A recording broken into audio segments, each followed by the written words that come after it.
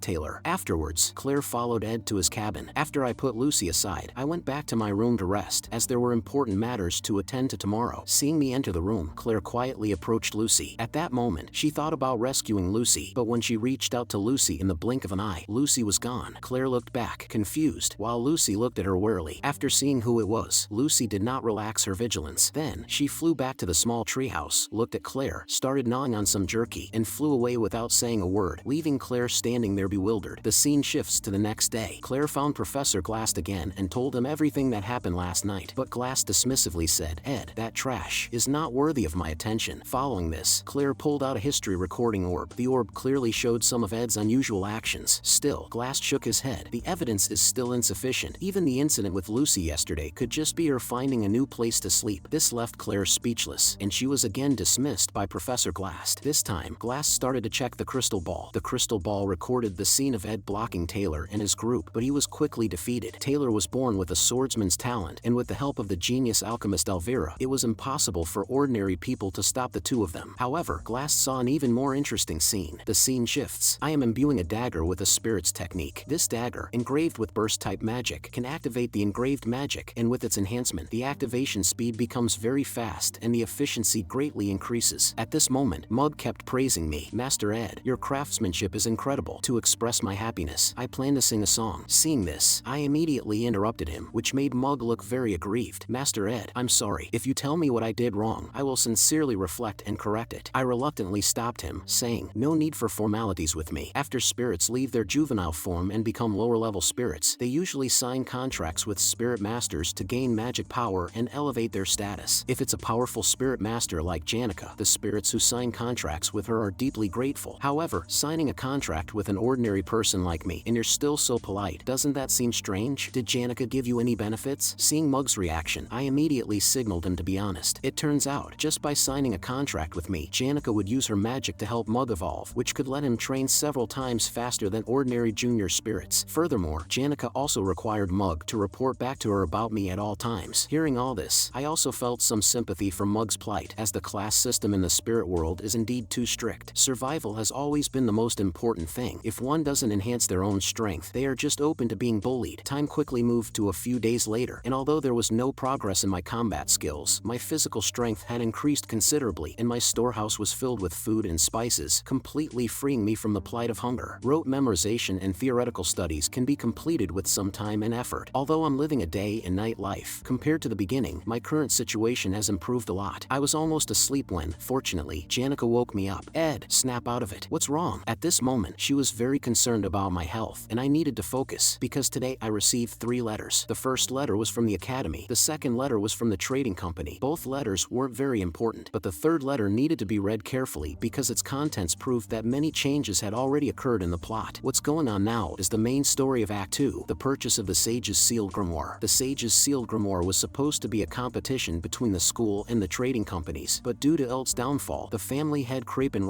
Taylor, who had commissioned Elt to purchase the Sage's Sealed Grimoire, got involved. Eventually, this conflict evolved into a 3-way struggle. Crapin tried to use the Sage's Sealed Grimoire to study immortality, but after messing things up, he had to step in personally to purchase the Sage's Sealed Grimoire. Crapin is a boss who would only appear in Act 4 of The Failed Swordsman of Sylvania, and now he is very powerful, with no method capable of restraining him. So this time, he must be removed from the plot. Although as long as he gets the Sage's Sealed Grimoire, the plot would continue smoothly, but in the original, without the Sage's Sealed Grimoire, Crapin is already the boss of Act 4. If he got the Sage's Sealed Grimoire, I wouldn't be able to rely on the advantage of information, and might even fail to complete the game. This letter detailed all of Crapin's actions and expressed suspicions about him, also indicating a desire to collaborate with me. The sender was Fenia. Fenia had received a plea for help from the principal because the academy had fallen into a financial crisis, but as royalty, she couldn't easily provide financial support. If things continued, the trading companies would obtain the Sage's Sealed Grimoire, which symbolizes the important status of the academy. Selling it would undoubtedly be a disgrace. Principal Abel requested Fenia's help privately. However, Fenia was puzzled about how Crapin learned of this deal. The guard suspected that I had reported the news to Crapin, as this could be my chance to return to the family. While the two were discussing, a voice interrupted them. "I wonder if someone as lowly as me could have the honor of having tea with the princess. This is unexpected, Lortel." Fenia did not decline the invitation, but she was curious why Lortel would come to see her. Originally, Lortel came to inform Fenia about the inside story of why Crapin intervened. This matter is because of my adoptive father Elt and has nothing to do with Senior Ed. Hearing this, Phinia was surprised. Lortel initially did not know about Krapen's plan, but after Elt's downfall, the plan to purchase the sage's sealed grimoire did not stop, so Elt had to collaborate with Krapen. Phinia became more puzzled. If that's the case, your interests should align, but why does it seem like you are now competitors? Lortel interrupted Phinia while sipping her tea. My father Elt and I are no longer on the same side. Phinia continued to inquire, but why do you want to tell me these insider details? Lortel smiled lightly. The enemy of my enemy is my friend. Princess Phinia can restrain the Roth-Taylor family, and I can get the sage's sealed grimoire, making this a mutually beneficial cooperation. Lortel said to Phinia with a candid face, I'm afraid that the innocent Senior Ed might get involved, so I came to tell you this. As his junior, I'm a bit worried about him. He has been ousted from the family and started a new life. Wouldn't it be too unjust if you were wrongfully accused of joining the Roth-Taylors? Phinia frowned slightly, unclear why Lortel was so concerned about Ed. It seems he still has some utility value. I will sincerely seek his help. Lortel paused, then added, but what if he refuses? Phinia spoke firmly, then we'll just have to use him. Lortel was momentarily stunned by these words, then her face showed anger, but she burst out laughing. Who did you say you want to use? Princess Phinia actually wants to exploit Ed? Claire intervenes. How dare you say that in front of the princess? But Phinia signaled him to stop. Lortel said mockingly, if we're allies on this matter, then I still want to offer some sincere advice. Don't dream of using Ed, because you might very well end up being used by him instead. We must hold her accountable for her impudence. Princess. No need, Claire. Phinia fell silent for a moment. Several questions surfaced in her mind. What is Ed really thinking? Why did Krapen suddenly interfere with the purchase of the sage's sealed grimoire? And this woman in front of her, daring to act so arrogantly in front of the princess. What right does she have? She had no answers and didn't know if she would ever see Lortel show a flustered expression in her lifetime. The scene shifted to the other side. Lortel was looking at Janica in disbelief. Hey Lortel, long time no see. How have you been doing? She never expected Janica would be by Ed's side. Things just turned out this way, Ed added. But Lortel didn't want to entertain her, so she decided to prepare a glass of cold water for her, even deliberately not adding ice. Although she had clearly seen the tea meant for guests, I still handed Janica the hot tea. While Lortel was a little upset, she had no choice but to accept it reluctantly. Then, Lortel changed the subject and said, the magic engineering supplies you need have been prepared. Lortel showed the supplies, and this left Janica dumbfounded. What she was looking at was not some defective goods, but clearly brand new products just brought out. Lortel then smiled and pointed to the scratches on the supplies, saying, look closely, there are 2 distinct scratches on them. These things can't be sold. Janica understood in her heart that Lortel was doing this on purpose. For Lortel, it was clearly more important whether she could help Senior Ed than whether these items could be sold. Watching this scene, I felt very embarrassed. I had accepted Lortel's help several times, yet never paid her anything. Janica lowered her head, lost in thought, knowing that this cunning fox was surely plotting something. Meanwhile, my vision began to blur, as if some force was sweeping over my body. This familiar feeling made me feel like I was floating in water again. Countless thoughts flashed through my mind. There was still a lot I needed to accomplish. I must stay vigilant about Krapen's involvement with the sage's sealed grimoire. This is a major event that will unfold in 2 weeks. More urgently, I need to make a soft mattress. The deer I caught a few days ago needs to be processed quickly, and the cabin needs cleaning. Lucy's jerky needs restocking. However, I currently feel completely drained. Meanwhile, Janica and Lortel also noticed something was off with me. Elsewhere, Phinia is beginning to suspect Ed. She recalls his clumsy fishing at the campsite, which contrasts sharply with his composed demeanor during the Battle of Glaskin. She hears students discussing how hard Ed studies. Lortel reminds her not to speculate about Ed lightly, suggesting that her insight eye might be malfunctioning. This time, Phinia decides to verify for herself. She turns to Claire and says, ask Ed to come here. I need to speak with him. However, Claire indicates that Ed might not be able to make it because he has fainted from exhaustion. Hearing this, Phinia is utterly shocked. Status effect: exhaustion. Symptoms include high fever due to overwork, indigestion, chronic fatigue, migraine, a periodic comatose state, difficulty breathing, and more. Please take adequate rest to recover from this condition. When I regain consciousness, I find breathing difficult. As my vision clears, I see Lucy lying on top of me, and she is actually dreaming about gourmet food. Why is this person lying on top of me and talking in her sleep? Lucy is lighter than she appears, so much so that I doubt she is even human. However, I am currently unable to move, and it seems the problem lies with me. This looks like my cabin. The blanket looks new. Is it from the Elt merchantry? Just then, Lucy wakes up hungry. This person seems capable of nothing but eating, drinking, and sleeping. Seeing me awake, she immediately casts a healing spell. Lucy tells me that the problem is with my body. Continuous magic training and excessive use of spirit techniques have disrupted my magical energy. So you were the one taking care of me while I was unconscious? Lucy nodded, indicating that it was no trouble for her. She often got bored, which is why she would accidentally fall asleep. Although the others glared at her several several times. They said nothing. Lucy then spoke again. I hope you don't get sick. She said being sick is miserable and some people even die from it. Lucy mentioned that she once watched someone like her grandfather, Glocked, die in bed, which still saddens her to this day. In response, I thanked Lucy. Thanks to you, I was able to recover so quickly. Just then, I heard a noise. Zix burst through the door, only to see Lucy sitting on top of me. A shy Lucy quietly picked up her hat and quickly flew away. Zix looked at me incredulously and asked, Ed, how many has it been now? But after thinking it over, he found it reasonable. A strong male will attract many females. It's natural, he concluded. It seems my view of civilization is too rigid. I was puzzled as to why Zix was here. He explained, Janica had to attend class because she skipped too many, and Lortel had to go back to deal with guild affairs. Although Elka or Clara might have been more attentive, Lortel expressly stated that no other women should come, so it had to be me, a big man, to take care of you. Hearing this, I realized I needed to check on the plot's progress, so I asked about the Mandragonas. Zix told me that the issue was caused by Alvira and has now been resolved by Taylor and Clebius. The monsters of the Telos Order were dealt with by him and Taylor together. Curiously, he asked me, Senior, how do you know these rumors? I didn't answer directly, but instead asked him, how long was I unconscious? When I found out I had been unconscious for 10 days, I was stunned. Everyone will be thrilled to see you awake. However, they won't be obliged to see you today. Janica's at the academy while Lortel has an important negotiation to prepare for tomorrow. Hearing this, I quickly finished the rest of the food because some things can't be delayed any longer. Afterward, I asked Zix to relay a message to Lortel for me. This is very important. The next day, Act 2, Scene 10, the battle for the Sage's sealed grimoire officially begins. The ones involved are Princess Phenia, acting President Lortel, and the man who strayed from the original storyline, the head of the Roth-Taylor family, Creepin Roth-Taylor, the final boss of Act 4, all take the stage. Upon seeing Princess Phenia, Creepin's first act is to apologize. I am very sorry for the inconvenience caused by Ed. He added, however, I have already dismissed him. Phenia gestures for him not to worry too much. I haven't taken it to heart. Phenia had heard that Creepin was noble, kind, and wise, a duke with supreme power. From the actions of his other servants, one could feel their respect for Creepin. However, at this moment, Phenia's eyes see the true him and are desperately telling her that this man is thoroughly evil. Just then, Creepin notices Lortel standing by. You are the proxy of the Elt Trading Company, I presume. Lortel then slightly bows and begins her introduction. So you're the only daughter of El Ketchum, the Golden King. I have heard much about high insight and adventurous spirit. She smiled at him. We go wherever there's a good profit to be made. After all, we follow wherever the scent of money leads us. I see, Creepin commented quickly. After lunch, the next item on the agenda is the auction for the Sage's sealed grimoire. Both parties write down the maximum price they are willing to pay, and the highest bidder will obtain the Sage's sealed grimoire. The Sage's sealed grimoire is a treasure of the Sylvania Academy, and the Dean does not want too many people to know about this transaction. However, due to the Academy's financial problems, they are forced to take this measure. Eventually, he comes up with this solution, with Princess Phenia as the guarantor and the vice principal acting as the Academy's representative to secretly hold the bidding. Now, among those present, whoever offers the higher price will obtain the Sage's sealed grimoire. Phenia knows that these people have already researched similar transaction prices, whether it's the academic value of the Sage's sealed grimoire or its symbolic significance as a luxury item, and looked into similar book trades, so they are well versed in these data. Intrinsic magical value, academic value as a research subject, and value as a simple luxury. Lortel probably knows the prices and transaction records of way more books by heart, but Phenia thinks that Creepin is likely to win this auction. Soon, both parties have written down their prices. In this rule, the most important thing is to know the upper limit of the opponent's bid. Lortel has already stated that he is only in it for the profit, so she will not bid higher than the highest historical amount of 8,100 gold coins. Creepin only needs to add a little more to this price, and the Sage's sealed grimoire will be his. Creepin's bid was 8,500 gold coins, which was expected by Phenia. Clearly, Creepin wanted the book badly enough to personally come to the Academy to participate in the auction. However, when Phenia heard Lortel's bid, she was stunned, because her bid was 9,400 gold coins. This left Phenia very puzzled. Wasn't Lortel's goal to profit? Creepin, with his face full of reluctance, could only leave helplessly. At this moment, Princess Phenia was deeply confused. Was Lortel's goal from the beginning to prevent a villain like Creepin from getting the Sage's sealed grimoire? But she knew this was just her speculation. Lortel was not the type to act selflessly. Moreover, even if Creepin was a villain, she had no concrete evidence to prove it, unless someone had instructed or ordered Lortel in advance to thwart Creepin's plans through her. Combining what Lortel had said earlier, Phenia came up with a possibility. If someone wanted to counter the Roth-Taylor family, that person was likely Ed Roth-Taylor. Thinking this, Phenia felt a pang of guilt. She had once tried to use Ed. However, the princess's misunderstanding turned out to be a blessing. The scene shifts, and Lortel quickly signs a contract with the Academy. Although her bid was 900 gold coins higher than Creepin's, she did not feel it was a loss, because she knew this time she could make Ed agree to any request. For her, this deal was an absolute bargain. At this moment, Lortel even hesitated to put down the letter Ed had given her. She needed to carefully consider what kind of price she should make Ed pay. If the princess saw her expression now, she would probably have coughed up blood. The scene shifts to another side. I know Lortel has feelings for me, but thinking about the internal power struggles she is about to face in the Roth-Taylor family, I feel somewhat guilty. Just then, Janica learned that I had awakened and rushed over immediately. I expressed my gratitude for her recent help. I heard I caused you a lot of trouble, which Janica immediately denies. However, Zix suddenly brought up a rumor that Janica was seen crying over a broken heart at school. Hearing Zix mention this rumor, and Janica's face turned red with anger as she stomped her feet. Zix, what are you talking about? Who said I was heartbroken? Zix innocently spread his hands. Before Zix could finish, he was dragged away by a friendly bear. Janica waved him goodbye. That's a funny story, Zix, but you know the weather's so cold today. Be careful not to catch a cold. Seeing this, I was speechless. At that moment, I saw Mug with a look of grievance on his face, which puzzled me. Mug, why are you on Janica? He then bowed down at me. Please kill me, Master Ed.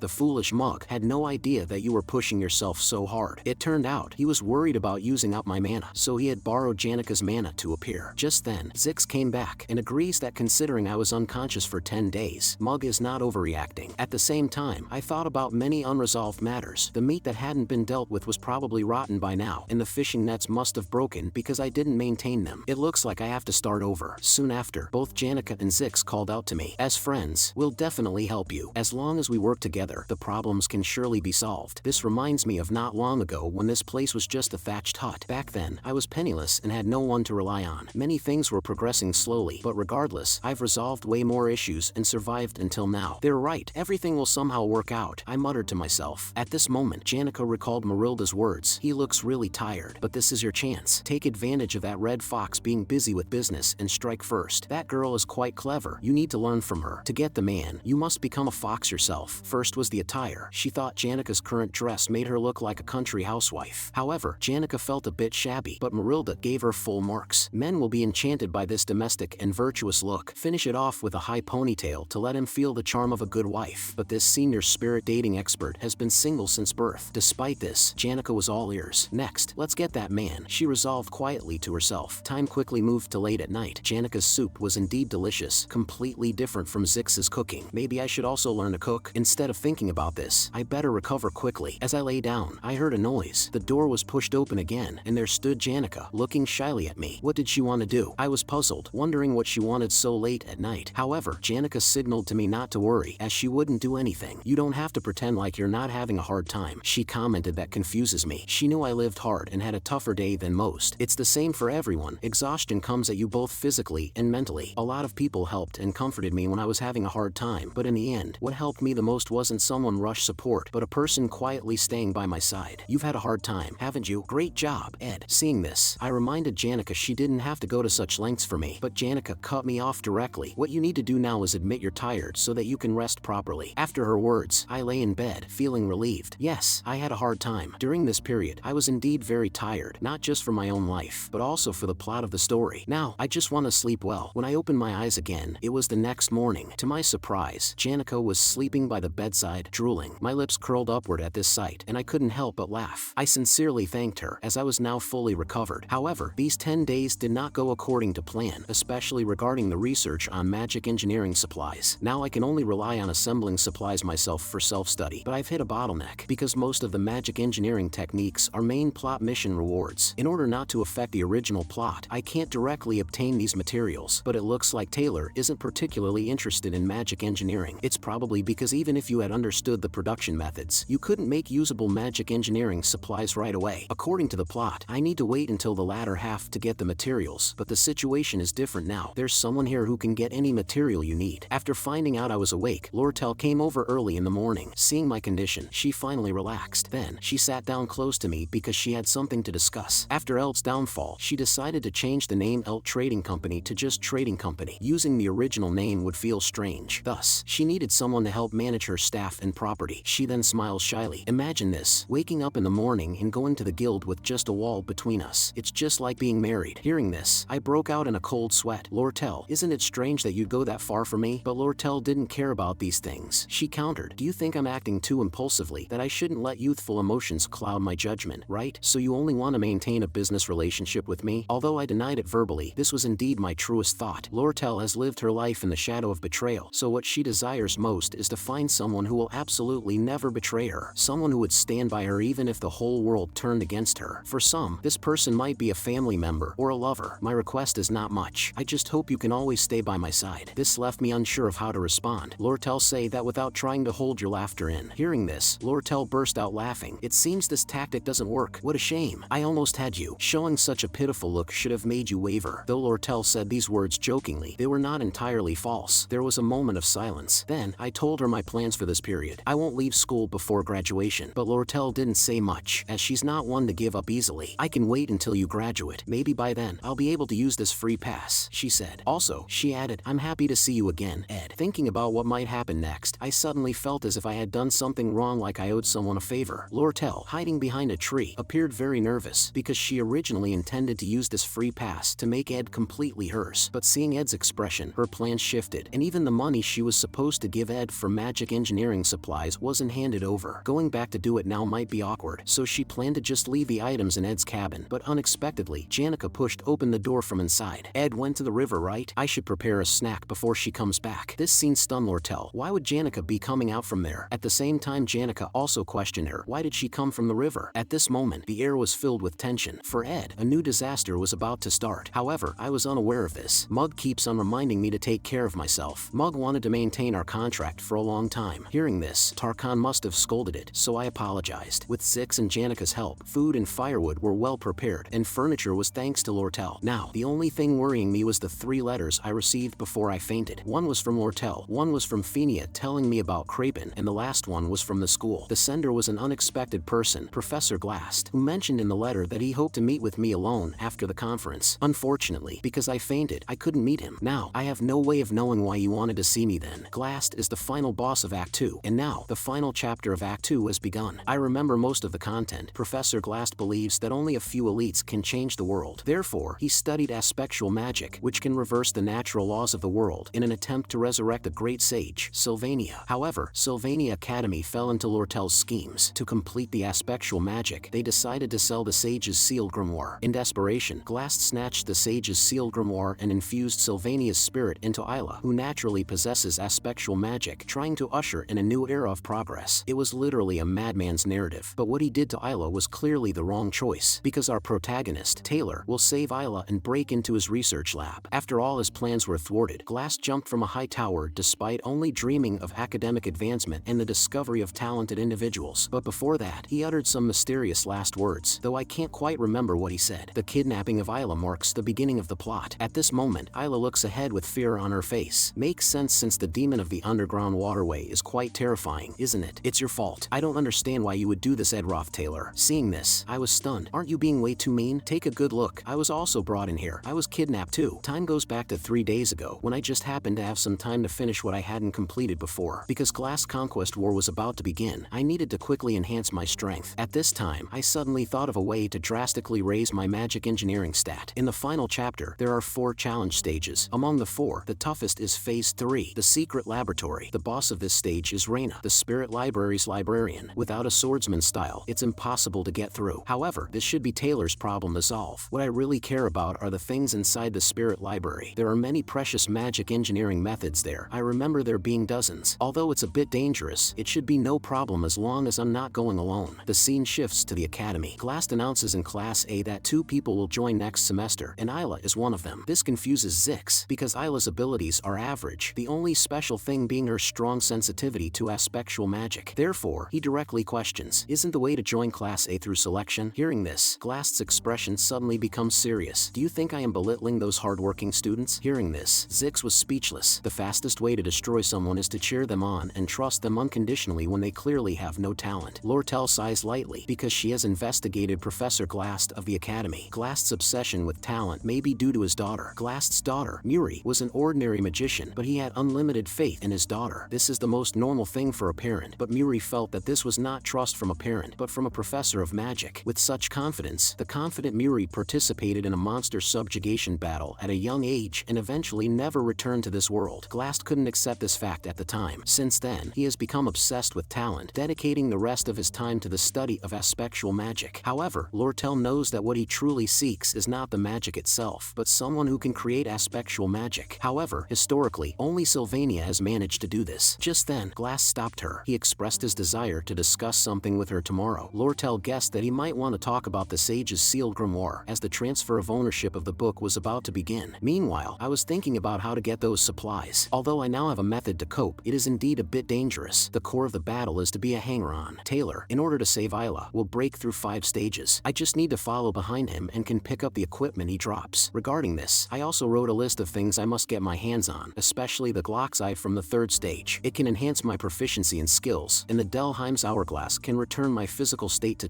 2.5 seconds before. Anyway, these things are of no use to Taylor, so I'll unapologetically take them. I'll also enjoy watching Taylor's performance before returning to my cabin. This is simply a perfect plan. Glass's subjugation battle is set on the day of the sage's sealed grimoire sensing ceremony. I've already arranged for Janica to accompany me to the sewers to look for the lost items. I thought she would be afraid and reluctant, but she agreed right away. This made me feel a bit guilty. However, with a powerful ally by my side, my plan is perfect. Just as I was about to leave, Assistant Claire stopped me, saying Professor Glass wanted to see me. The sensing ceremony is tomorrow. Why would he call me now? Last time I was unconscious and didn't go, and now he's calling me again. It must be something important. When I arrived, I saw Isla. Does she really need to be so wary of me? But thinking about how I had shot her with an arrow before, it's no wonder she feels this way. She was kidnapped at the start of the 2nd act's final battle. How is she here now? And why call me over? A bad thought crossed my mind. Although I know what will happen in the future, elements could still change. Soon, I found my own investigation report. It turns out he has been watching me, including what I did at the Ophilis Hall. But what's the connection between these two things? Meanwhile, I heard footsteps outside the door and immediately drew the sword at my waist. Seeing Professor Glass, Isla rushed over, but what met her was a spatial lock. Soon, she was restrained. Then, a sharp knife flew towards the professor. Just when Professor Glass thought he could easily subdue his opponent, he didn't expect the other party to have a hidden move, which he hadn't anticipated. A poor student actually able to use such fluent magic? Glass wondered. So you've read all the materials on the table in such a short time? What intrigued him even more was that Ed could guess his intentions. Then, I asked him, is it really necessary to attack me? Isla is your target, isn't she? Glass obviously had his own plans. He said, I hope you don't think too harshly of me. I was puzzled why he would say this. Don't think harshly of him? That makes sense. Even if I escaped from here, he wouldn't easily let me go, and it could likely affect a later plot. If I and Isla were kidnapped, we would be locked in the secret laboratory. In other words, I could skip the first 2 stages. Rather than struggle, it might be simpler to just let him capture me. Glass didn't expect me to come forward voluntarily, but it also saved him some effort. At first, Glass was puzzled how someone who lived in the wilderness could achieve such good results. He even wondered if I had 48 hours a day. And from the crystal ball, my combat ability was seen through perfectly analyzing the opponent and using every means to win. He said, this is the way of the weak. It's not about talent, but about effort. He noticed that my expression was not at all confused, which reminded him of something he had lost in the past. He had seen a similar expression on Muri, the daughter who had vowed to make her father's name famous. Muri's face again floated into his mind. Just then, Mug took the opportunity when Glass wasn't looking to sneak out and flew towards Ed's cabin, where Janica was waiting for Ed's return. After escaping from the academic building, Mug headed straight for the cabin in the forest. At that moment, Lucy was leisurely lying on the roof of the cabin. The time Ed was sick reminded her of Glock. After Glock handed over the magic travelogue of the southern continent to her, he quietly left this world. Glock accepted his own death more readily than anyone else, but Lucy could never forget him. The only thing that temporarily made her forget her longing was the satisfaction brought by the jerky in her arms. However, the jerky was soon finished. At the same time, she noticed Mug rushing over. Elsewhere, upon hearing the news, Janica's magical power suddenly went berserk, which puzzled Lucy. Normally gentle Janica, why would she suddenly go berserk? The scene shifts. The Academy is holding the sensing ceremony for the sage's sealed grimoire. Important figures from both sides arrived at the scene, acting President Lortel and Headmaster Abel. Lortel noticed that Abel and Crepin were of similar age, but they felt completely different to her. After the auction of the sage's sealed grimoire ended, Crepin had sought out Lortel, asking her to sell the sage's sealed grimoire to him. Lortel directly quoted 12,000 gold coins, not expecting Crepin to accept the deal so readily, and he even added a priceless piece of information. Elt had hired mercenaries to go to Sylvania Academy. Although Crepin didn't give Lortel a good feeling, this piece of information was indeed noteworthy. Now everything was ready. Looking at the sage's sealed grimoire so close at hand, Lortel began to daydream. After all, she also obtained Ed's free pass. A powerful magical circle spread out from the ground, and suddenly, a group of stone men surrounded them. Taking advantage of this moment, Professor Glass directly snatched the sage's sealed grimoire, leaving Lortel dumbfounded. She didn't expect Glass to take the sage's sealed grimoire so openly. Although Ed wasn't at the scene, the plot plot still continued. Back at Professor Glast's laboratory, Ayla still hates my presence and still blames me. At this moment, I guess Glast has already succeeded in seizing the grimoire. Meanwhile, Ayla's cries attracted Kum's attention. If you keep yelling like that, the monster of the underground waterway in front of you might wake up. Glast instructed Kum not to use the two of us for experiments and hoped we would stay put. This suited me just fine, which surprised Kum since I was calmer than he expected. There is nothing more to do now. We just have to wait for Taylor to arrive. By then, the library that Taylor passed through will already be devastated. As long as no one disturbed me, I could focus on collecting those spoils of war. However, at this moment, I am most worried about two things. First, the feeling of passing the stage seems too easy. Second, Ayla has been keeping her guard up against me. Then, I stopped her. If I really had any intentions against you, do you think I would miss such a good opportunity? Since I've seen this from Taylor's perspective, if I had to say it out loud, I'd say I feel pretty positively about Ayla. Lies. You're Ed Roth. Before she could finish her words, I interfered. Stop spouting nonsense and calm down. Taylor will definitely come if we wait here. Taylor, do you have the right to say his name? Why wouldn't I? I answered immediately, which shocked her. I'm sorry about the entrance exam, but I had my own difficulties. And I also helped a lot with the Glaskin affair, didn't I? You might not trust me, but you must have faith in Taylor. He'll definitely come to rescue you. Ayla was surprised that Ed was apologizing to her. Was this still the Ed she knew? Meanwhile, I sighed silently. Just then, Mug flew back in from outside. I didn't even know this guy had sneaked out. He is obviously extremely worried about my situation. You brat, where have you been this whole time? Mug, good job finding me here. Finally, I had someone I could talk to normally. Seeing this, Ayla signaled that I could ask for help through the sprite. There's no need for me to add another variable by doing something like that. But before she could finish, Mug interrupted. Don't worry, Janica has already received the message, and it seems she's quite upset. Not just that, the fox merchant and the magician who often appears on the roof want to join in too. Master Ed, did I do well? One way or another, we will be rescued. Hearing this, I was stunned. My perfect plan was completely ruined. Now I had to think of a way to fix this. Immediately, I said a few words to Mug, then threw it out. Then, I lay against the iron door, shouting loudly for Kum to let me out. Kum mocked me for being too naive, scoffed, and then left the place. After he left, I immediately stopped shouting because my goal had been achieved. Mug was able to retrieve the key to the cell. He handed it to me. After the cell was opened, I walked out first. Just as Ayla was about to come out, I shut the cell door directly. From now on, you can only answer yes or no, I told her. I left you inside because it's too dangerous outside. Staying inside at least ensures your safety. Just cooperate with them, and if they notice that I'm gone, just tell them I escaped. Sell me out immediately. Besides, your legs don't have any strength right now, do they? Ayla was about to speak, but I immediately stopped her. Just answer my questions. Eventually, Ayla reluctantly accepted my proposal. Good, now keep quiet and stay still. I'll handle it. However, as expected, new complications arose. I can handle the minor variables one way or another. After all, my experience was growing, and I could use the known information to solve most problems. But there would inevitably be things I couldn't solve. Now, by any means necessary, I must prevent Janica and Lortel from joining the battle. There's also an enemy so powerful that countless peak challengers couldn't defeat it even after hundreds of hours. As long as I don't deliberately try, it won't happen, so I had never cared before. However, a bad ending that will definitely trigger if certain conditions are met, no matter what method is used. No matter what, I must stop Lucy from coming here. The scene shifts to another side. What is it? Taylor,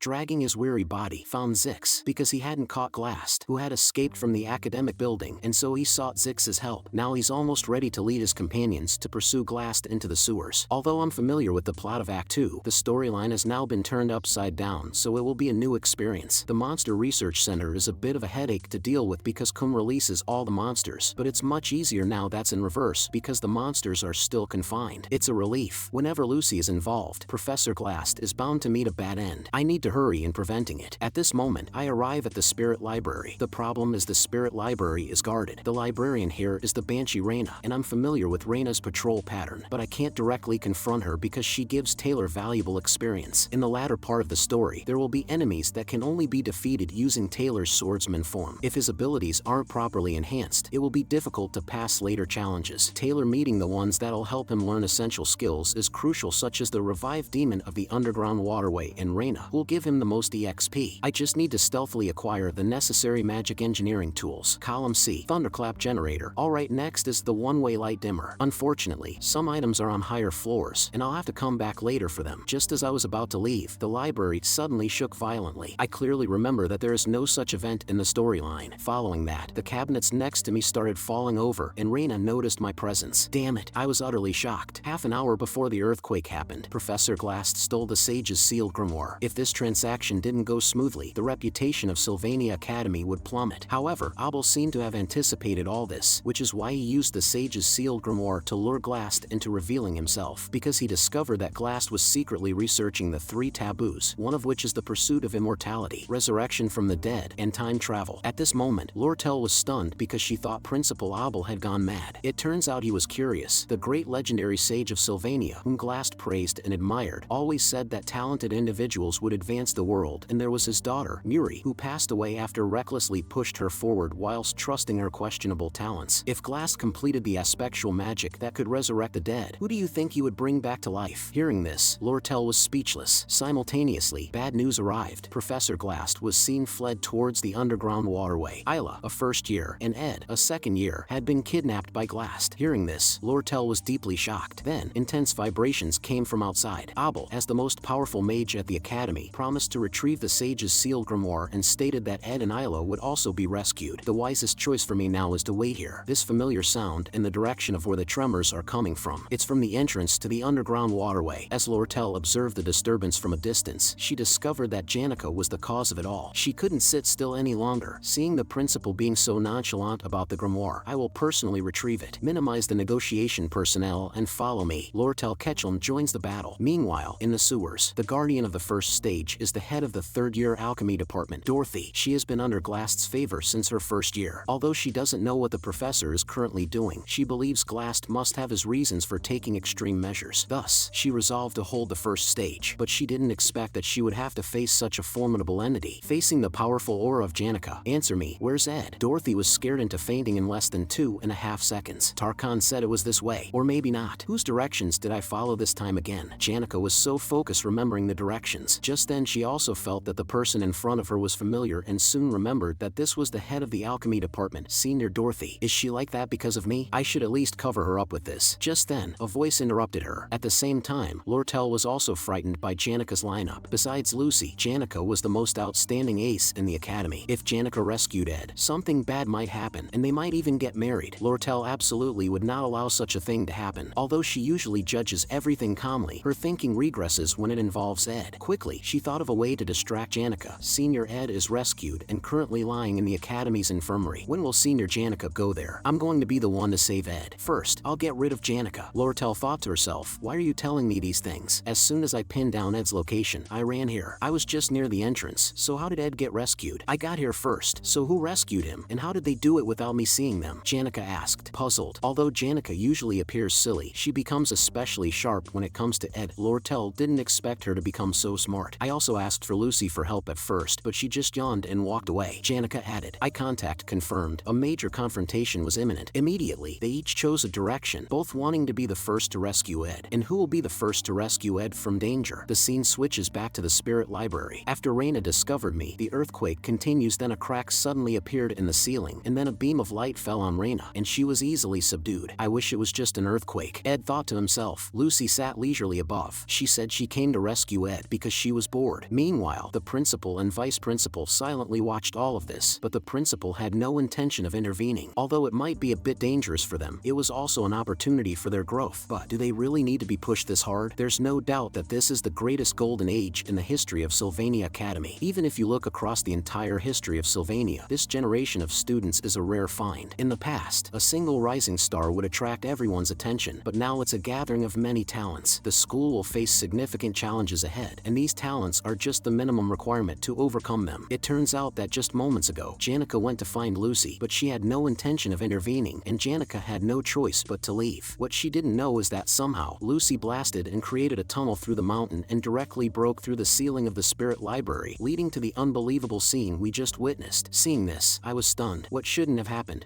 Lucy looked at me expectantly and asked if there was any jerky left. Upon learning that I didn't have any, she decided to find a random place to sleep, but I stopped her directly. The current situation is a complete mess. Time-wise, Janica and Lortel should have already entered the sewer. Now, all we need to do is go to the sewer and stop Janica and Lortel. Judging from Taylor's growth so far, if he deals with the latter half of the monsters, skipping a minor boss plot wouldn't deviate too much, which means it's still okay. The problem is her. If Lucy encounters Professor Glast, it will trigger a bad ending. In that case, it's better to keep her by my side. From now on, you should follow me and not wander around. Hearing this, Lucy looked at me with confusion, and I didn't know how to answer her. For now, I can only come up with a random excuse to brush it off, like when someone silently stays always by your side when you're weak. After all, you're very strong. If you can stay by my side, I'll feel at ease. Lucy looked at me with suspicion. Really? No more jerky? Enough with the jerky. Please, just stay with me until we get out of this underground waterway. If you want to leave, I can send you out directly. Lucy asked seriously, but I refused her because I still have some things to handle before leaving. Lucy reluctantly agreed to my request. Then, Lucy jumped onto my back and fell asleep immediately. Now, all I need is to get out here by going in reverse. I'll get everything I need from the library, find Janica and Lortel, and finally get out of this place. While leaving, Lucy keeps asking if I really don't have jerkies. Just then, several pairs of eyes appeared on the ceiling. Immediately after, we were swarmed with monsters. I immediately cast an ignition spell, creating a flame barrier around us and killing the monsters. Elemental magic, proficiency has increased. Mana resonance, proficiency has increased. Should I call this the real thrill of mob hunting? I'm being bombed by the special EXP explosion of the monsters. Sorry, Taylor, I won't take too much, I thought while running off the scene. Unlike Janica, who is skilled in spirit sensing, Lortel possesses a magical sensitivity and special insight even recognized by Professor Glast, so she quickly finds the way. Lortel also realized that she is now helping others with the purest intentions, a relationship that cannot be measured by money. Discovering this new kind of relationship between people, Lortel became excited again. In the next moment, a gap broke open in the wall beside her, and Lortel looked at me in surprise because I was filled with various precious high-level magical tools. I immediately placed the things I couldn't carry in her hands. These are all full of money, but she quickly realized, wasn't Senior in danger? I confirmed this, but now the problem has been solved. Then she noticed Lucy sleeping behind me. It's dangerous, really dangerous, and Senior is so heartless. Although Janica is a coward who doesn't dare to express her feelings, I have been trying very hard to make a move recently, even almost setting the forest on fire with a torch that day. How can he act so casually and be so intimate with another girl in front of me now? I thanked her for taking care of me during this time, and if she is interested in any magical tool crafting methods, I can sell them to her at a low price. But Lortel felt she should refuse me because she wanted to take control. However, when she looked at Ed up close, her mind went blank. Please Lortel, who else can I trust but you? He really crossed the line now. Now's the time you want to make a demand like this from me, she thought, and those words just now kept echoing in her ears. Who else can I trust but you? I'm so grateful to you. Somehow, she muddle-headedly agreed to Ed's request. At that moment, a voice interrupted their conversation. Lortel's subordinate had encountered an emergency. At this time, Taylor gathered all his companions, the gloomy Clebius, the meddler Elvira, the spear of grass 6, and the prophet Adele. Like a scene that could see the future, her prophecies often come true. Soon, she discovered a very tough opponent in the distance. Immediately, there was a blast. It was Tarkan carrying a person. It turns out it was the assistant professor, Claire. So the tough opponent Adele was referring to as none other than Janica, the top spirit master of the second year. Zix is the only one who greets Janica while the fear she brought to Taylor and the others struck again because they don't know if she was a friend or foe. But even if they lose, Taylor will never give up. Janica also didn't know why they were looking at her with such hostility. Just as Taylor was about to step forward, Zix stopped him because the situation wasn't clear yet. At the same time, a voice interrupted them, and they were stunned to see Ed